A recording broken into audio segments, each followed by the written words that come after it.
Hello guys! I'm back. For today's video, ituturo ko sa inyo kung paano mag-deposit ng pera o mag-cash in sa GoTyme Bank app. Welcome to my channel. Please subscribe.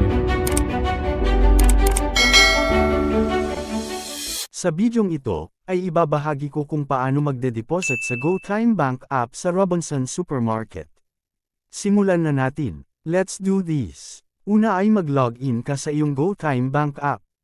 Kung wala ka pang account ay pwede kang mag-create, libre lang naman yan. Then, sa homepage ng iyong account, hanapin lang ang deposit at i-click. Tapos, mapupunta ka na niyan sa deposit screen, kung saan makikita mo ang iba't ibang paraan ng pagde-deposit, gaya ng in-store deposit, check deposit, receive money from abroad, receive via QR code, at online deposit. Dahil sa Robinsons Supermarket ako magde-deposit, keklik ko lang ang in-store deposit. Tapos, kung sakaling magtanong siya ng ganito, allow GoTyme PH to access this device location.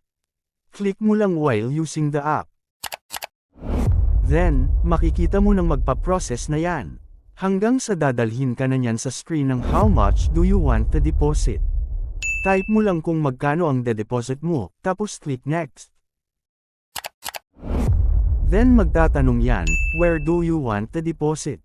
Makikita mo dyan kung saan pa pwede mag-deposit ng pera, gaya sa Shopwise, Marketplace, 7-Eleven, at Robinsons Supermarket. Since sa Robinsons Supermarket ako malapit, click lang natin ang Robinsons logo. Tapos click lang ang Get Deposit Barcode. Hanggang sa mag-process na yan at maglalabas na ng barcode. Kung may barcode ka na, maaari ka nang pumunta sa malapit na store. Paalala lang na ang barcode ay valid lang ng isang araw.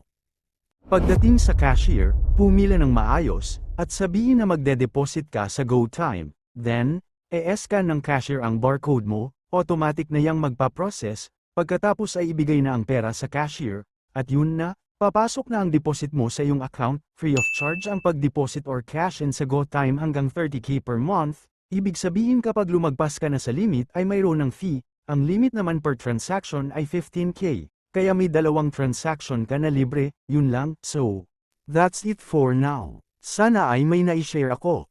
Salamat. Please subscribe for more. Kaya naman hanggang dito na lang. Hanggang sa muli. Bye-bye.